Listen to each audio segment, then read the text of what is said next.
Good afternoon. Today is Monday, the 12th of May, 2025, just after 1 o'clock. Welcome to UK Column News. I'm your host, Brian Gerrish. Delighted to have Ben Rubin with me in the studio. And we're joined by Diane, Rasmussen, McAdie via live link. And we're also very, very pleased to have a guest with us for today's news. Now, I'd just like to say weather over the weekend, just complete contrast. We had some really lovely sunny weather. The government wasn't too happy about that, so there were a few warnings, which we'll cover later in the news. And then that was followed in Plymouth, at least, by a downpour. But we've survived, amazingly. So the news today, we're going to get on to hot topics, and the key topic is immigration, now known by the BBC as migration, but that must be just a change of emphasis by the BBC. But I'd like to say to the audience, the UK column is absolutely going to stay on target with the change agenda. We believe that if we're to make any progress through politics, we have to understand what's really going on and who is driving it. Now, last Monday's news, I focused on Keir Starmer. Let's get him back up on screen. And the key bit here is that, of course, what Labour is doing, what Keir Starmer is doing, is talking about change. We've seen this through the Tories as well, but it's the change agenda which is doing the destruction in UK. Repeated change effectively equals revolution. And I put up this diagram on screen saying that we needed to stay abreast of the fact that we've got UK locked into a 100-year pact with Ukraine. We've no idea really what this means, or what people are involved, or what their political opinions are, or indeed their morality. We're locked into a memorandum of understanding with Israel. Then we've got the EU still in the background, which clearly we've never left, Brexit without the exit. And Keir Starmer had talked about preferring Davos to Westminster. Now, if I just add in one more section to bring us up to date, of course, the big thing in the news over the weekend and today in particular is immigration. And I had a little banner last Monday, and I'm going to put that banner up again and say, will reform actually grip these issues? Now, they're in a good place because of the success in the local elections. We know a lot of people worked very, very hard. So there are opportunities, but there are also threats. And the key threat, as far as the column is concerned, is will the leadership of reform grip the realities about what's driving politics? Now, here's the hot topic of migration, and let's just have a look at Yvette Cooper, if we can pop that one up on screen, please. So here she is on the BBC, and she's talking about dealing with migration, immigration, but she says it's time to end care worker recruitment from abroad. So suddenly we've gone from rubber boats to the big problem of care workers. Let's have a listen and a look at what she said. Well, what we're doing is it's a fundamental shift in the approach to say that the immigration system should be properly linked to skills and training here in the UK. What you saw on that chart was really this failed free market experiment with which the Conservatives replaced free movement, where employers were effectively encouraged to recruit from wherever they wanted to, including they actually had a 20% discount on wages if they recruited from overseas rather than training here in the UK. Well, that is a broken approach, and that's why we saw overseas recruitment saw training being cut. We're switching that round and now saying we'll bring in new visa controls, particularly on the lower skilled migration, to bring that down, and also new requirements for workforce strategies, for training commitments, and for that better working to get people who are not working back into the labour market here in the UK. So I think many people might listen to that clip and say a lot of waffle. What is she really talking about? And of course, the reality is that Yvette Cooper dare not talk about the reality of what's going on. The figures, or the latest figures, 728,000 net immigration into UK ending June, in the year ending June 2024. So this is a massive figure. Ukraine has been a big part of that extraordinary figure. But if we put one of the diagrams from the government itself on screen here, the thing I want to emphasize for people is that small boat arrivals at 37,000, this is a drop in the ocean. And the whole time that everybody focuses on the boats, what they are not doing is focusing on the reality of how this system works, with people pouring into the country on all sorts of study and work visas. And of course, many of them taking jobs away from people who are already living in UK. If we have a look at some of the forms of visas, this is another graph here. Study visas, over 400,000. Work visas, about 370,000. Then we have families. These are the massive, massive figures of people coming into the country. So I just highlight those two top ones. And then on top of this, if we get in and have a look a bit more of the breakdown here. Apologies, I've lost the logo of the source of this. We'll correct that in the show notes.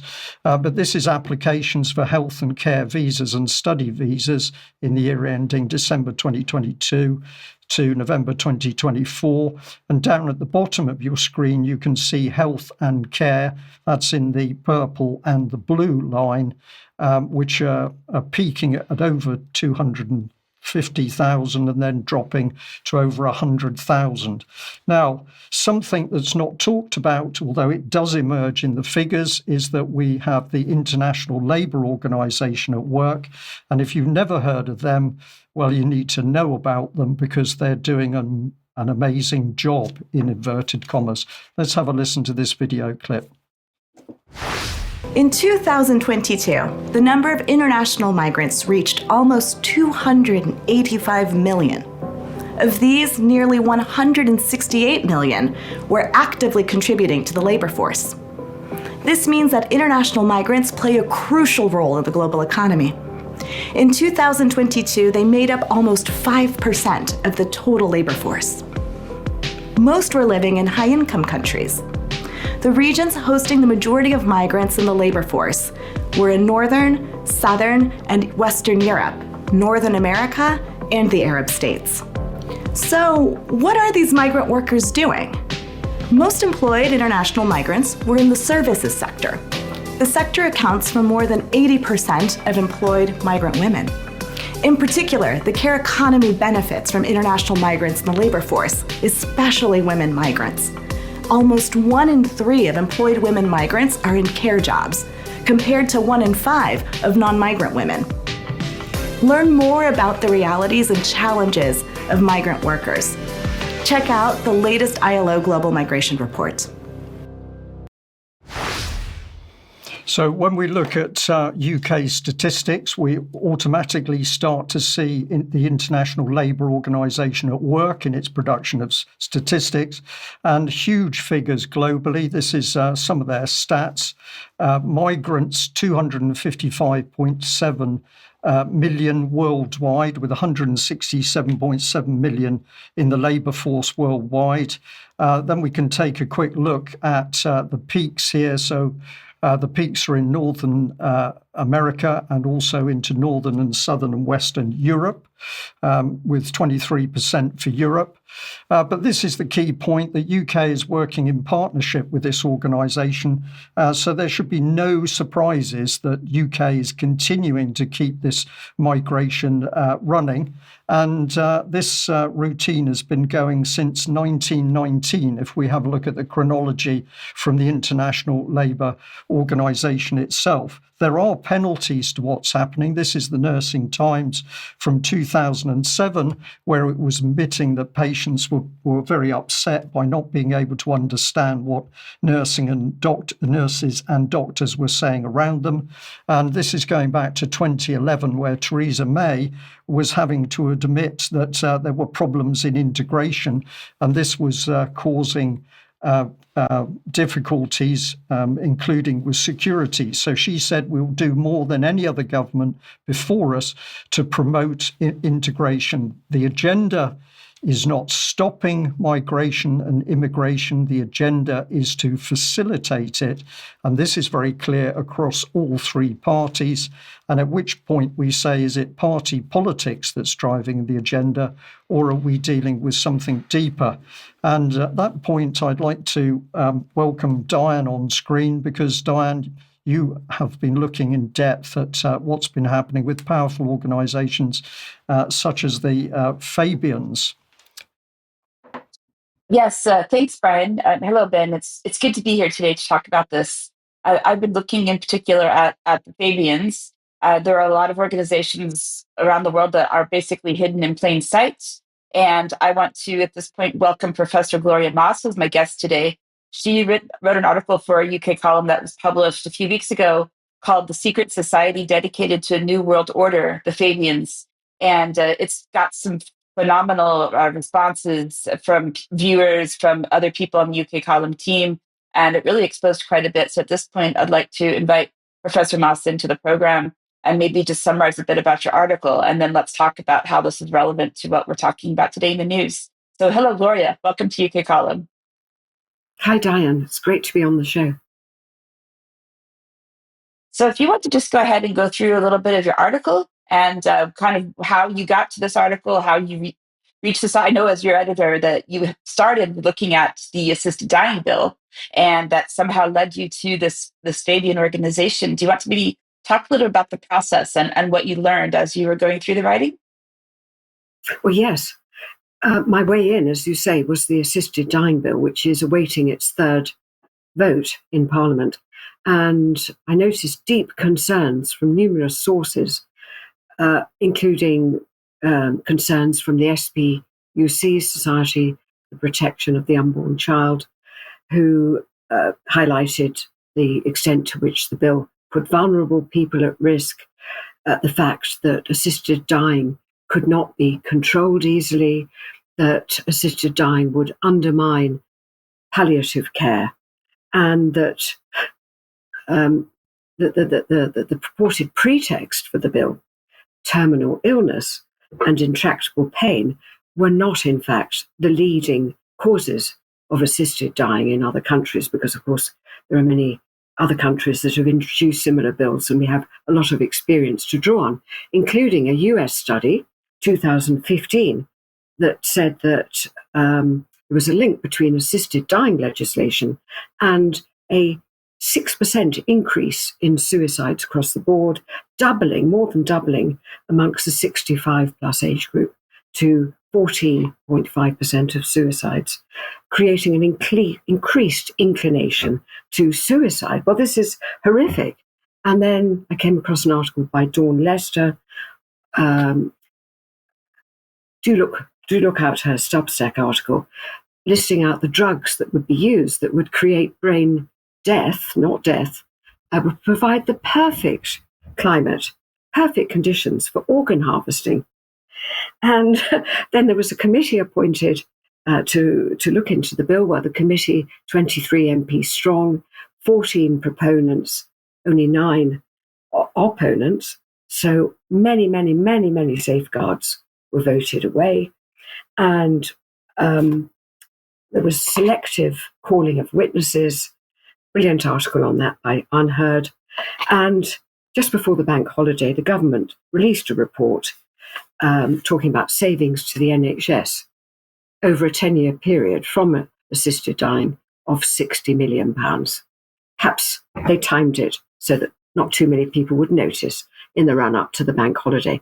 So that was all pretty horrific. So I started to look more into that, only to discover that many of the main players are members of the Fabian Society, not least the proponent of the bill, Kim Leadbeater. She spoke at a Fabian Women's Network conference in September last year, and she wrote a report under their imprint. And then there were 2 ministers on the committee, which is more than usually find in a private member's bill. That's Sarah Sackman and Stephen Kinnock. Sarah Sackman, Minister for Courts and Legal Services, indubitably a Fabian. She was elected to the executive committee of the Fabian Society over 4 years. That's 2015 to 2019. And the other minister, what do you think of this fact? He's Minister for Care and a proponent of an assisted dying bill. That's Stephen Kinnock. He was author of a Fabian report and speaker with other Fabians at Fabians events. So his father, Neil, I believe was a Fabian, so maybe he's followed in his father's footsteps. And of course, presiding over all of this is the Prime Minister, Sir Keir Starmer.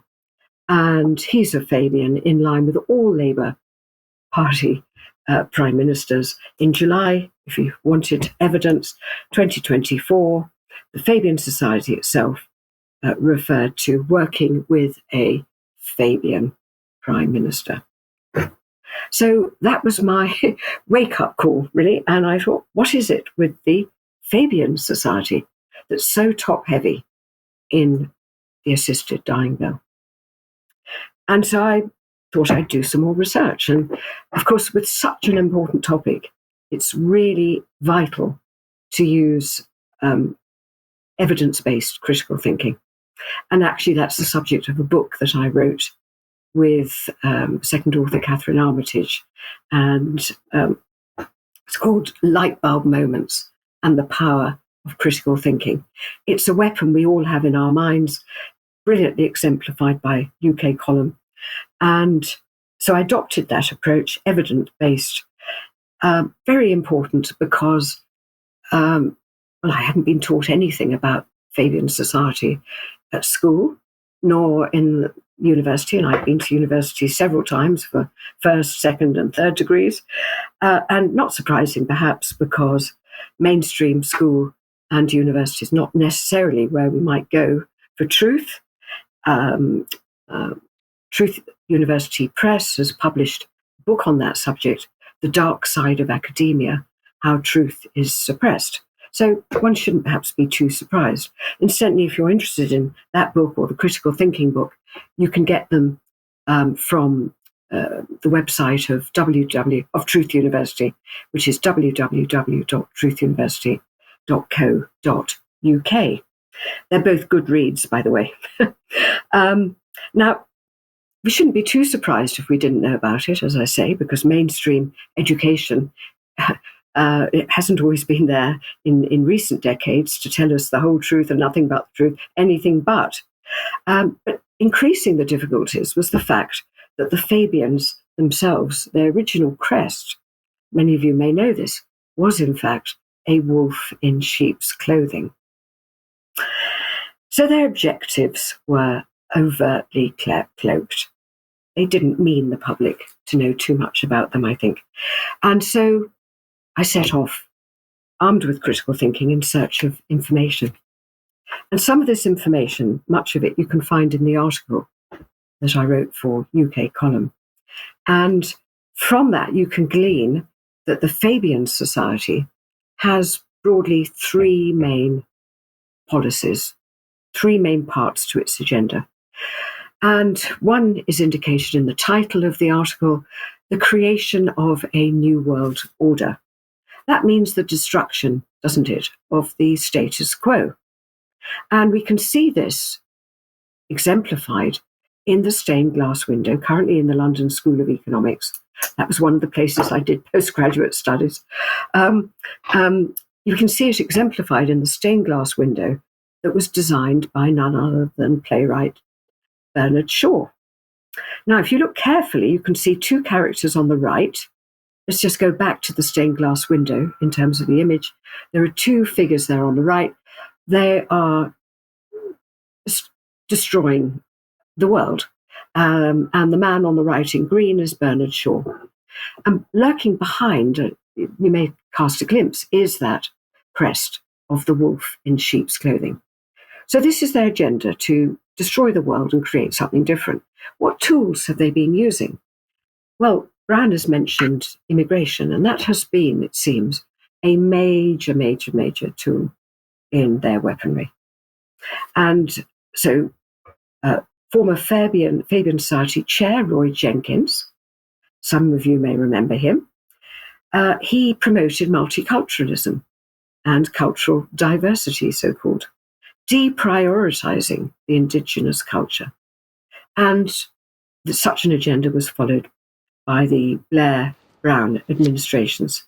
And some commentators have suggested that Fabian Labour policy, because that's what we have to call it, I think, Fabian Labour policy, was designed to actually change the ethnic and racial makeup of British society, coming close to an act of genocide, some people might say. And note that the current Home Secretary, Yvette Cooper, who has been chair of the Scottish Fabian Commissioners, is sitting there as Home Secretary. And I don't see too much going on to stop, as Brian said, the immigration. So that's policy number one, creation of a new world order. Policy number two, eugenics. Many of the founding members were in favour of a eugenics agenda. Sidney Webb, with his wife Beatrice, in a book of 1911, The Prevention of Destitution, in a chapter of that book, they advocated a eugenics approach to solve the problems of poverty. Bernard Shaw, briefly a lecturer at the Eugenic Education Society, he wrote that, this is his quote, "Nothing but a eugenic religion can save our civilization from the fate that has overcome all previous civilizations." And that's not all. Brother of Aldous Huxley, Fabian, brother Julian Huxley, you can see a photo here. He was former chair of the British Eugenics Society. He even advocated for transhumanism. He actually coined the term transhumanism and the idea that humans could be improved through science and technology. Gloria, I'm going to say thank you very, very much for taking us through that. We have to move on at the moment. I hope you'll be joining us for extra at the end of today's news, and we can have a look at this in more detail. But you've absolutely taken us through the key things there. That basically we've got powers way beyond politics that are driving the policies that are having these disastrous effects on us today. And if we have any viewers who haven't read your article on the UK Column website, encourage people to go and do that. Now, Ben, you're going to take us a bit deeper into this because you've also been looking at the Fabian tortoise. What have you found?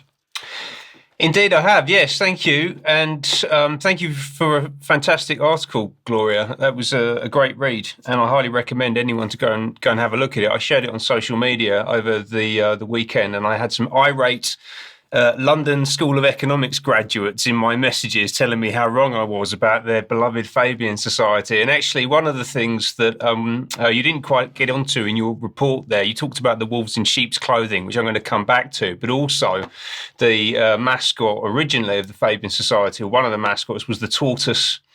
Very famously, when I strike hard. And I believe, can't prove it, but I think that this is probably borne out by the facts behind the scenes, that this is a direct reference that has been made by Tortoise Media, who we speak about a lot, the independent media organisation started in 2019 by some former BBC editors and top Obama officials and what have you. And I think that they are absolutely acting as wolves in sheep's clothing, most notably through the acquisition of the Observer, which we spoke about at the end of last year. So this has now happened. It has been embedded. James Harding from Tortoise Media has given the stirring leadership talk at the Tortoise Media office to the Observer editorial team to bring them on board, tell them about the future direction. And actually, to show you what I mean by this, like a direct reference to the wolf in sheep's clothing analogy, let's just have a little look at the Daily Sensemaker email, which was the flagship piece of communication coming out from Tortoise Media to its subscribers for the past several years. This is now flipped over to the Sensemaker at the Observer. Yeah, so they've done a total switcheroo in the background. The Observer, which has been going for about 150 years, the world's, I think it was the first Sunday newspaper, actually. It's been going for an extraordinarily long time.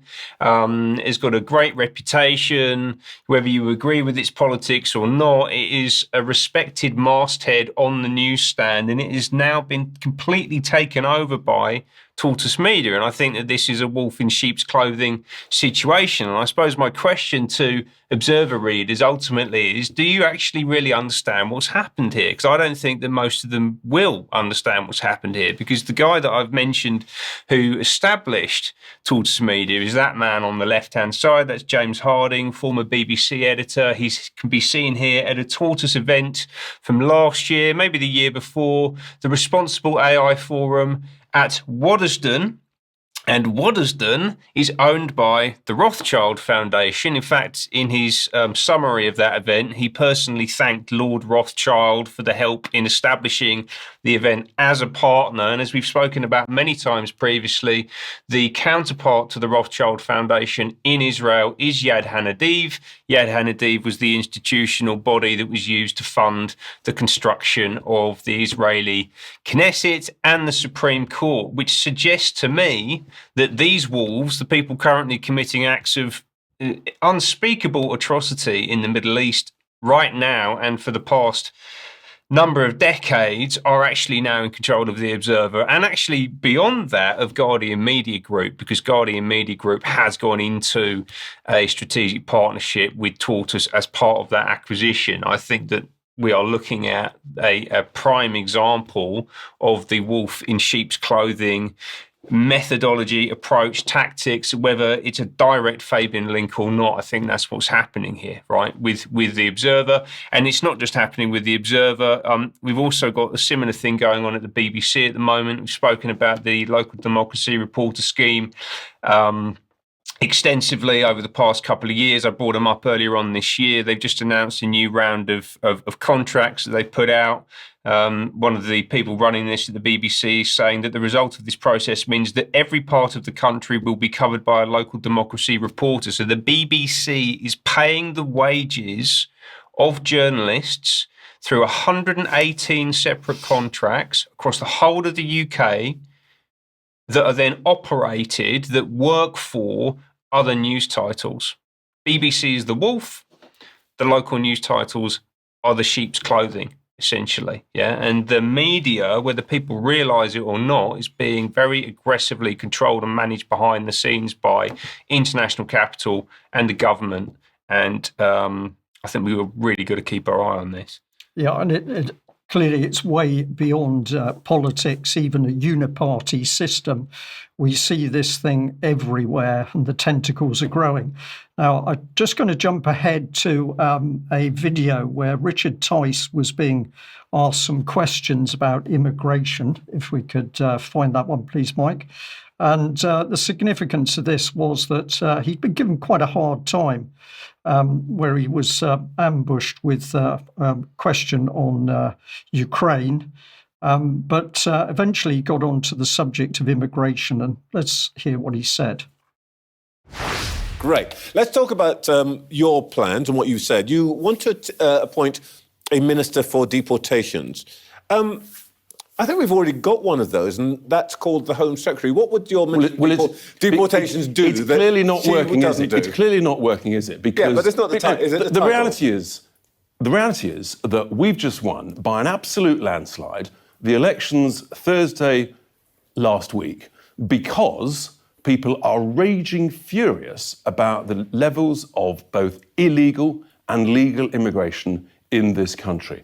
I mean, smashing the gangs is clearly failing. It's encouraging the gangs. We've got over 30% more illegal migrants crossing the Channel this year alone. And the quantity of removals is, frankly, a drop in the ocean. What the Labour Party is now working out and realising, they've got their immigration white paper, which we'll come on to, is that they've got a major problem because reform is leading in the polls because people want this issue sorted. They want the boats to stop. And frankly, I think the majority of this country agree with our policy. We need to freeze immigration because the way to get our economy, to answer your first question, the way to get our economy going is to freeze immigration, get wages up for British workers, train our own people, get our own people who are economically inactive back into work. We've got 9 million people economically inactive in this country. Look, you criticise people like me, and specifically, for not treating you seriously, and I'm quite happy for you to do a victory lap, and because your people did very well. But that means that, we want to know, viewers want to know, what it is you would do. So, with respect, I'm asking you, what is the meaning of your central plan, the Minister for Deportation? What would that person do? What powers would he or she have that the Home Secretary doesn't have? How many deportations would you envisage? When Nigel talked about that Minister for Deportations in a press conference a couple of weeks ago, he said we'd put more meat on the bone. And we'll be having a press conference in the next couple of weeks, putting meat on that bone. But the bottom line is, people want the people who are here illegally removed. People want foreign criminals who have committed crimes removed, full stop. The Labour Party is talking the talk. Will they actually walk the walk? Well, I found that an exceptionally interesting interview, and the point that I'm making by showing the clip is that Richard Tice had the opportunity to be talking about what the real system around migration and immigration is and the scale of it, but he didn't do that. What he mentioned was the crossing the channel, the boats, the rubber boats coming across the channel, and he's talking about getting rid of immigrants who are in prison. This is a tiny, tiny fraction of the overall problem, and I think the key thing is that we've got to see parties like Reform or any of the other small parties that want to challenge migration and the immigration figures into UK, they've got to be talking about the system as it actually is, the complexities of it and the scale of it. It is no good staying on the emotive subject of rubber boats and prison. We've got to be looking at why we have numbers of over 700,000 coming into the country. This is clearly unsustainable. It can't work at any level, be it the NHS, the roads or schools. It cannot work. It is destabilising the country. So I will be waiting to see whether Richard Tice will actually get a grip of this. But let's remember that if we've got a Labour government in post at the moment, that originally it was the Conservatives who were talking about their party creating chaos in UK as the means in order to bring in the change agenda. So the change agenda, that baton is with Keir Starmer at the moment, but this baton has also been with the Tories. So this is the Guardian report here, and this is going back around 2011, if my memory serves me correctly. And basically, we had the Tory MP warning about the fact that they were going to bring in chaos as a means of changing the country. And that comment by Nick Bowles was also reinforced by parliamentary candidate Danny Kruger at the time. So 2 witnesses saying that chaos was going to be used to change UK. No dialogue, of course, with the public. And let's bring us to this classic UK column newspaper headline back in the time. I think that's 2011 there, top right. We labelled the existing incumbents domestic terrorists. We described them as the cabal destroying Britain with big society, media gagged, secret courts, the NHS wrecked, military betrayed, paedophiles being protected, the police threatened, and genocide overseas. All of that, of course, only possible with the banking corruption and fraud. And I think we were absolutely spot on. So underneath this, we need to look at what is driving politics. And of course, alongside the World Economic Forum, we now know we've got a very powerful Fabian agenda. But of course, we've also got a lot of very powerful charities, such as the charity Common Purpose. Let's end that segment there. For people who are supporting the column, we can only do what we're doing with your help and support. So for anybody else who isn't yet on board, you can make a donation through the UK column website, or you can join us via a monthly or an annual membership, or take out a lifetime membership. purchases through the shop, of course, help us. And we also have Clive de Carle's healthcare products, and we make a small percentage on those. Now, tomorrow at 1 o'clock, we've got The Truth About ME coming out. And Diane, you took part in this interview with Catherine and Dr. Liz Evans. Just tell us a little bit. Yes, thanks, Brian. This was an interesting conversation for sure. I would like to note that today is World ME Day. ME stands for myalgic encephalomyelitis. I hope I'm saying that correctly. Some people also call it chronic fatigue syndrome or CFS, but they are actually distinctly different conditions and diagnoses. They have similar symptoms. And I will say that in the last few years, people have also associated these conditions with so-called, and I say this in scare quotes, long COVID.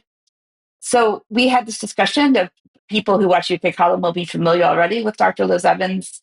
She's been on previously. She's a qualified doctor. She's also the head of the medical ethics organization in the UK. This entire week, according to the UK's ME Association, is leading ME Awareness Week. So this is the perfect time to be broadcasting this interview. And we'll also be talking about Catherine's book, which is right here, called The Truth About ME. It's a fabulous, very emotional story of what she went through over the past 11 years as she attempted to recover and continue to manage her condition, Brian. Okay, Diane, thank you very much for that. And let's also mention that coming up, that's the May Bank holiday, the 23rd to the 26th of May in Gilgarran, Cumbria. We've got the Stand in the Light event. This has been a fantastic event. UK Column has been previously. Unfortunately, we aren't able to attend this year, but we wish the Stand in the Light team the very best with that event. And we're sure that the many, many people who are going to go are going to have a great time. I remember well being told by people there last year that it was wonderful to be able to talk to people and not worry about what you said or how you said it. So a lot of the beauty of that event is to be with like-minded people, relaxing, laughter, hopefully a lot of sunshine, but it should be a lot of fun. And I've got another one here, Truth Tellers. This is you, Ben, I believe. Is that correct? It is. Brace yourselves. It's truth time on the UK Column, and we need some help, so we're going to bring these people in. This was an event that happened last week. Truth Tellers, the Sir Harry Evans Investigative Journalism Summit 2025, including Tina Brown, Alistair Campbell, James Carville, Jeffrey Goldberg from The Atlantic, Krishna Guru Murthy, James Harding, who I spoke about earlier, and I might bring him back into this in a moment. Danny Minton-Bellows from The Economist, Sir Mark Thompson, the big beasts of legacy media getting together and basically talking to themselves about each other and doing it in an echo chamber, and BBC editors interviewing their own bosses in a room in North London. And you do actually get the sense that these people, some of them certainly, do actually believe what they're saying. You know, they're drinking their own Kool-Aid, I think. So the indoctrination runs incredibly deep. So this was a big showpiece event for the international media community. It was held at RIBA, so the Royal Institute of British Architects.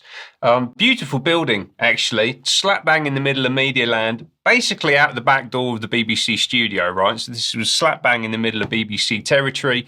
And unsurprisingly, they were actively involved in supporting the day as well. So BBC Verify, those great truth tellers that we always bring up on this programme. They were supporting it alongside The Observer, who we spoke about earlier, who appear to be controlled in the background by the powers behind the Israeli state, as well as a bunch of philanthropic groups, the Postcode Lottery Group, Sigrid Rousing Trust, the Ford Foundation, who we spoke about earlier on this year, who are heavily invested in the international media ecosystem. There were some actually quite interesting speakers here. They had the chief executive of Substack. He was there. That was quite an eye-opening session. We'll provide a link. Suggest going to watch it. Probably not the whole thing because it's about 8 hours long, but there are a few interesting points. One of which was one of the flagship sessions about rebooting legacy media. Let's have a little listen to how that was presented.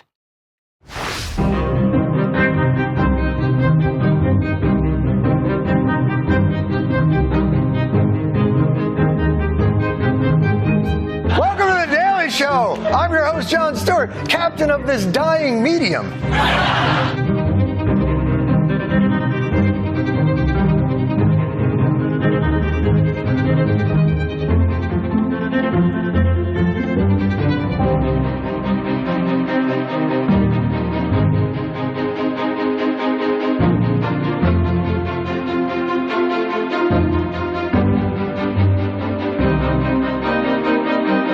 How long have we been talking? A long time.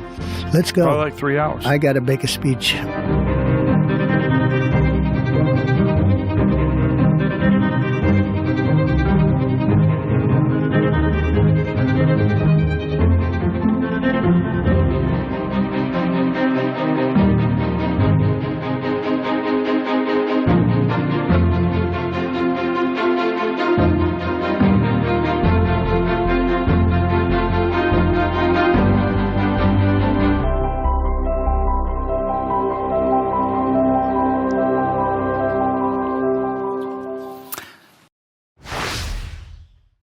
So they're in trouble.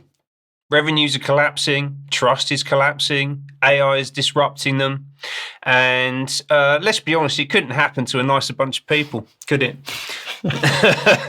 It was quite a good panel, that one, actually. I won't show any clips from the people speaking because there's just too much to go into, to be perfectly honest. But it was actually summed up really beautifully by Zanny Menton-Beddoes, editor-in-chief of The Economist, who said, "We need to make sure tomorrow's viewers and listeners know about CNN, the BBC, The Economist, and know that's where you have to go to get truth." That was her summary at the end. Ben, they are clearly, am I allowed to use the expression, wetting themselves on UK column news? I think I have. This is really, people say to us, where is the good news? Well, today we're giving you the good news because not only are we showing that people are seeing through the political agenda, we're now starting to really dig into the machinery driving this terrible political system that we live in. And here is the media admitting that they are on the ropes. So if people want to know what the good news is that the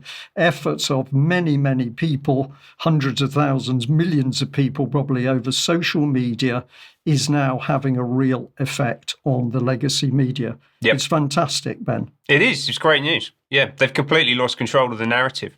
And that panel, you had Sir Mark Thompson from CNN, who representing the big corporate advertiser market. You had Deborah Turnis from the BBC representing effectively the state. People talk about the BBC like it's distinct from government, but it's not. It's just government. Yeah, it's funded through taxation. That's government by definition, actually. And Zanny Menton-Beddoes, who I mentioned, who effectively represents the global predator class, right? And, you know, they neglect to mention this stuff. Right, so actually, if we just jump back to that video, we had Deborah Turnis presenter. She's the chief executive, BBC News. She's saying that AI distortion is the new threat to trusted information. It's the AI. My view is it's the BBC, actually, which is a threat to trusted information. Similar thing with Mark Thompson. He's saying that there's a revolution happening. I'm not particularly bothered what he has to say about the media, to be honest with you. What I'd like to know is what he knew about Jimmy Savile when he was Director General of the BBC. That would be a good place to start. If we were really interested in truth, you know, I think that would be a good question to ask Mark Thompson, but that wasn't getting asked at the Truth Tellers Conference. And then finally, Zanny Menton-Beddoes, Editor-in-Chief of The Economist, and essentially a member of the global predator class herself. Like, she doesn't just represent their interest. Like, she goes to the Bilderberg meetings basically every year.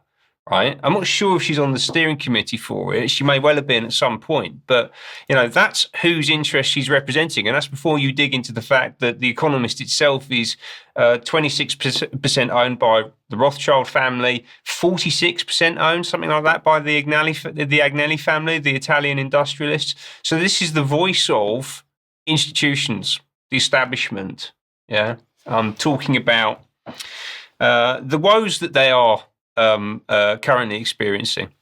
Right, so this was the kind of the meta narrative, the big top level story, but also local news, hugely important. They're reporting here that it's been decimated.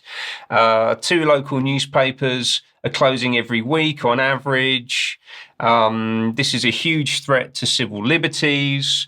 There is a total vacuum that's appeared around scrutiny of politicians. Voters are feeling disenfranchised, corruption is on the rise, and divisions are appearing in society.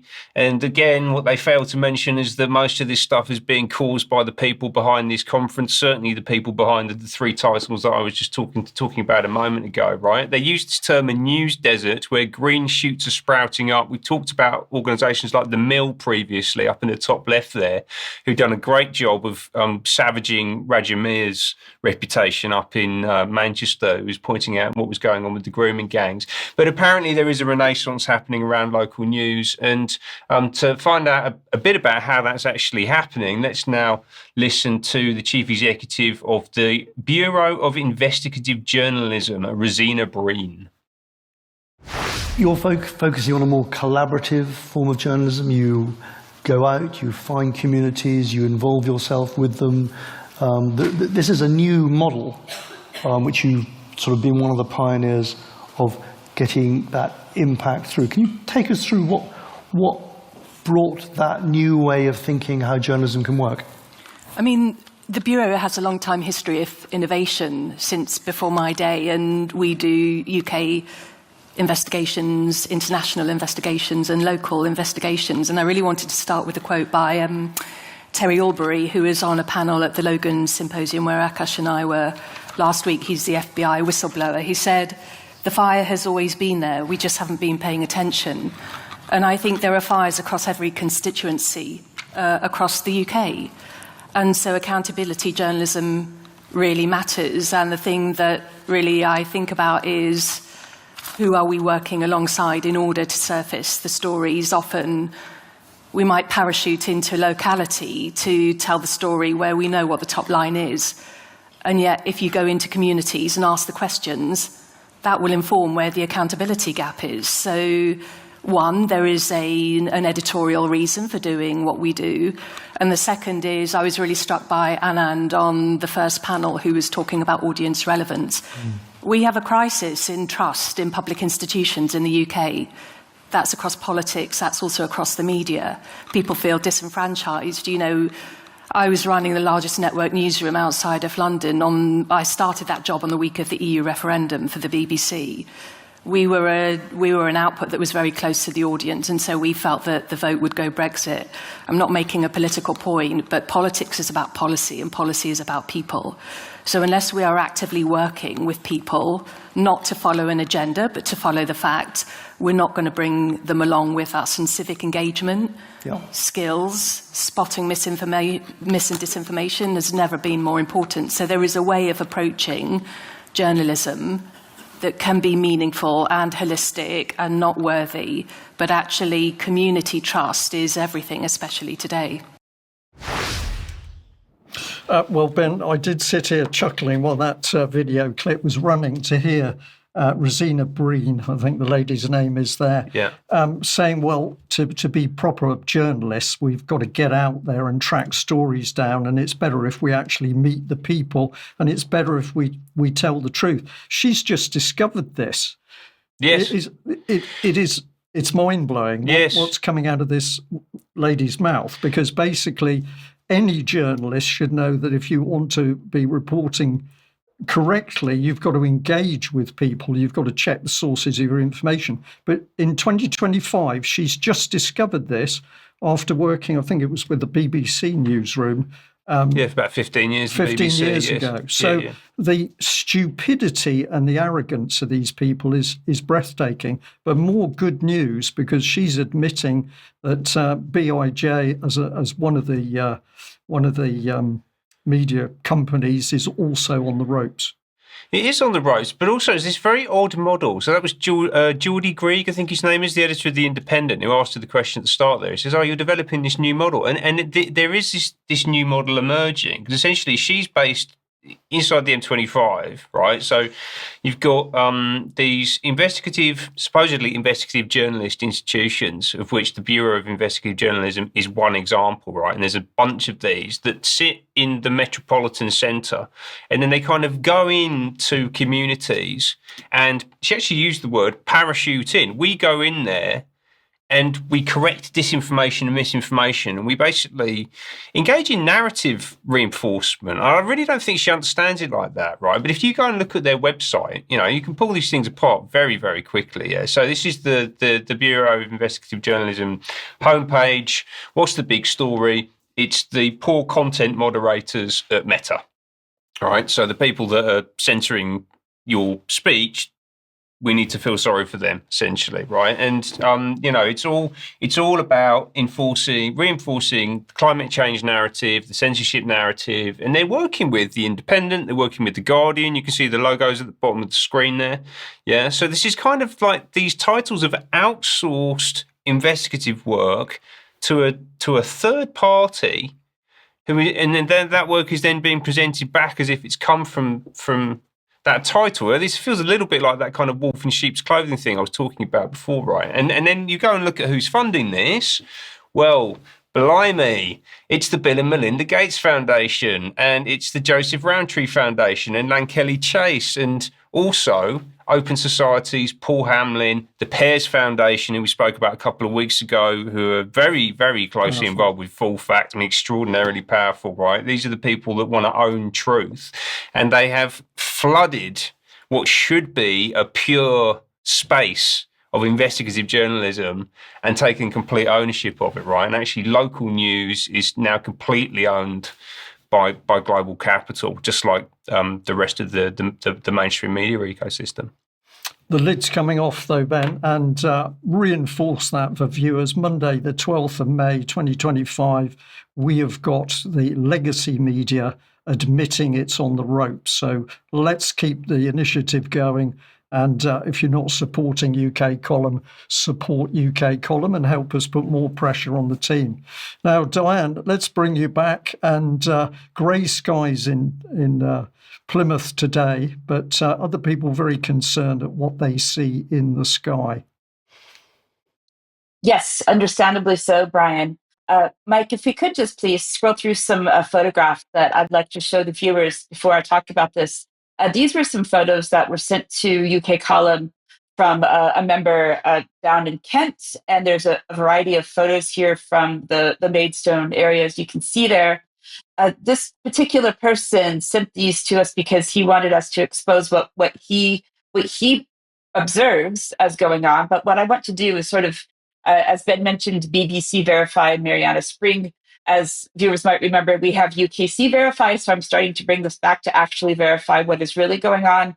As we look at these photos, yes, we can see that there are white lines in the skies, but can we verify what is actually happening in the UK skies, or can we possibly verify what's going on in the skies in other countries? So this viewer wrote to his MP about his concern about chemtrails that he was seeing as documented by his own photographs here. And he sent along this official letter, which he got in response. And so Helen Grant is his MP, and Helen Grant got a response back from Kerry McCarthy, who is the Ministry for Climate from the Department of Energy Security and Net Zero. So I just want to read out this letter. It says, "Dear Helen, thank you for your email to the Department of Environment for Rural Affairs on 3rd of September on behalf of a constituent regarding chemical spraying, brackets chemtrails, in UK airspace. Your correspondence has been passed to this department, and I am responding as this matter falls under my ministerial portfolio. There's no deliberate chemical spraying activity going on anywhere in UK airspace, apart from regulated aerial spraying of pesticides and herbicides and agricultural practices. Crop spraying is always carried out at low altitude. Further details can be found at this link. We'll come back to that." And she went on to say, "There is no deliberate chemical spraying activity going on." Again, she says, chemtrails is a term some people apply to contrails, short for the white condensation trails seen behind aircraft, to claim evidence of deliberate chemical spraying in the atmosphere. Contrails are caused by the water vapor contained in hot exhaust gases condensing in the high, cold atmosphere where aircraft fly. More information on this can be found in an article on the government website. So let's take a look at these two links that she linked to in her letter. The first one is about aerial spraying permit arrangements. This is from the Health and Safety Executive. This is about basically how you regulate aerial spraying for plant growth, for example. And they give a template of what that might look like. I've got a sort of a screenshot of that as well, which just shows what it looks like if we are talking about this is how we apply to give a particular spray to make particular plants grow. So that is one thing that she's got there. That's the sample application plan. The other thing that she linked to was a website from UK Department for Transport. And this is where they answer some questions about what they consider to be chemtrails, contrails. And you can read the entire link. This will be in the show notes.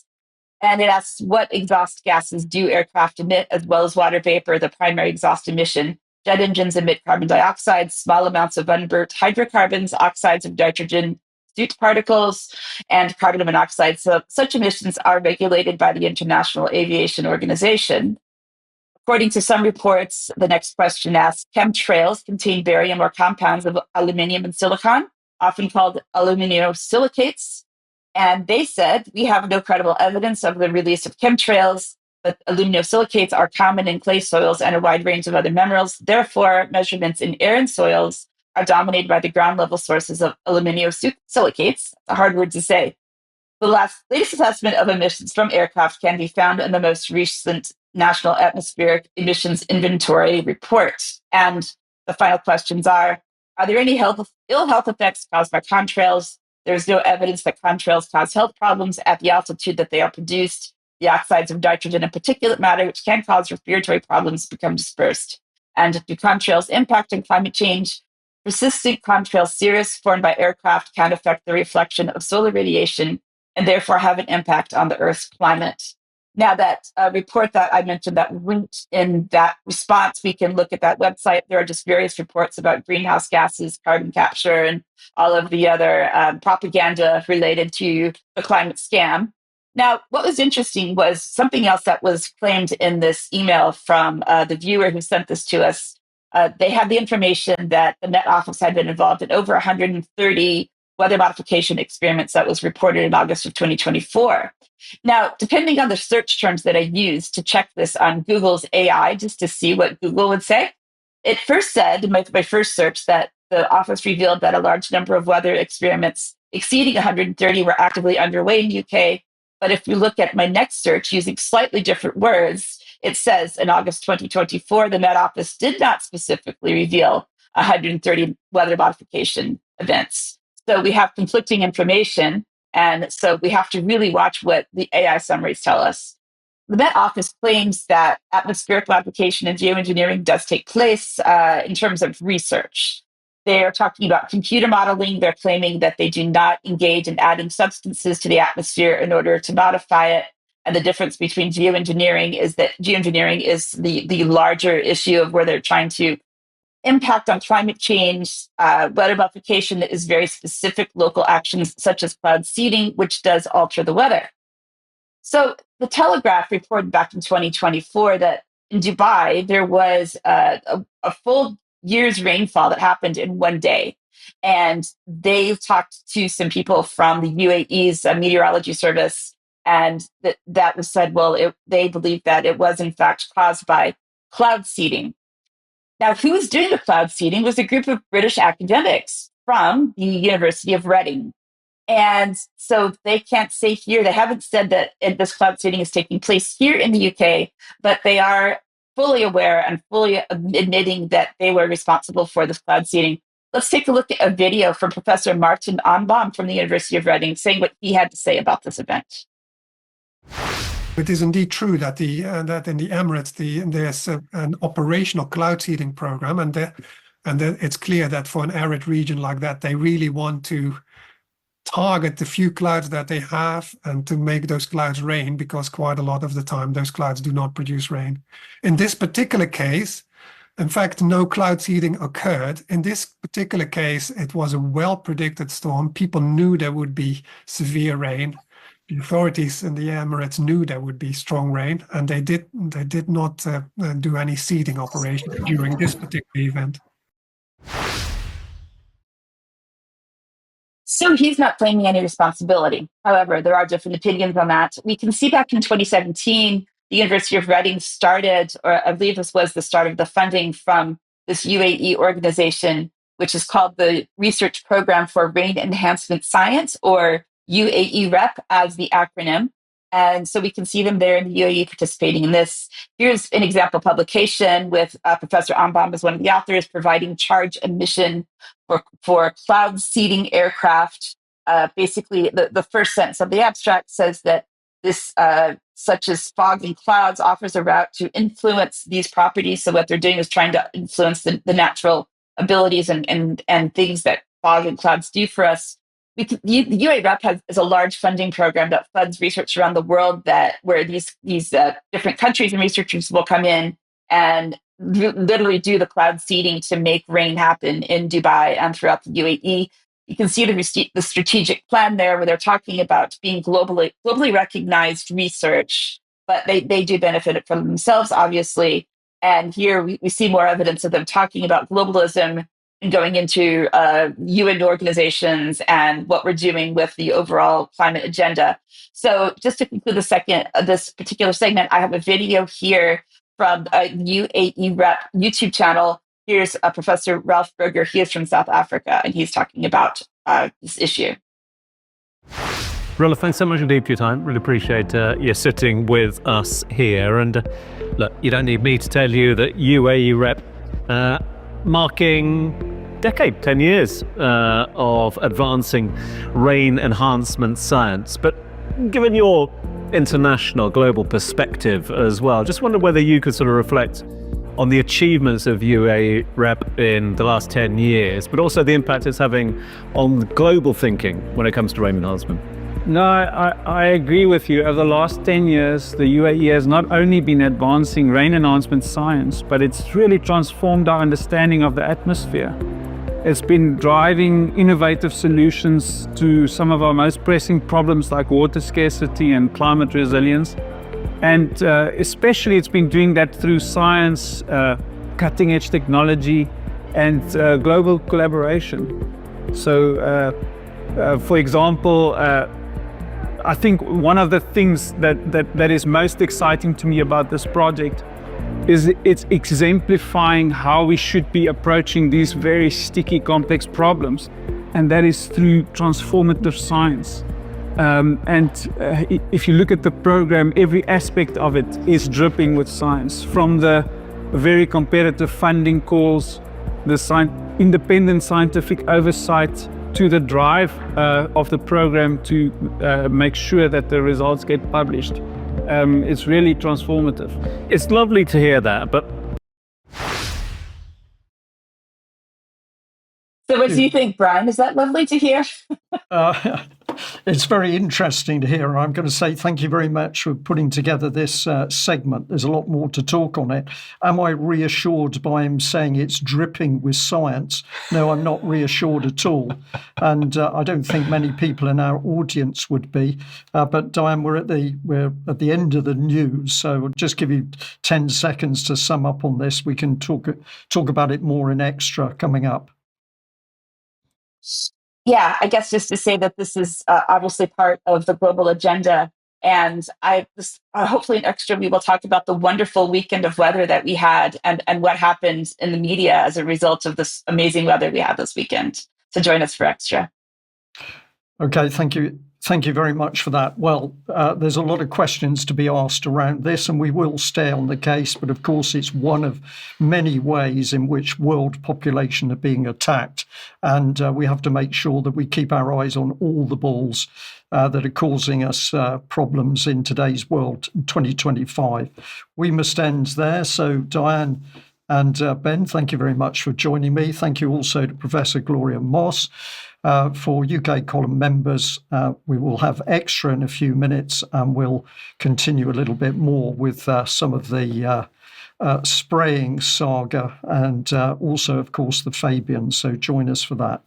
That's it for today's news. Huge thank you to everyone who's watched wherever you are in the world. Bye-bye.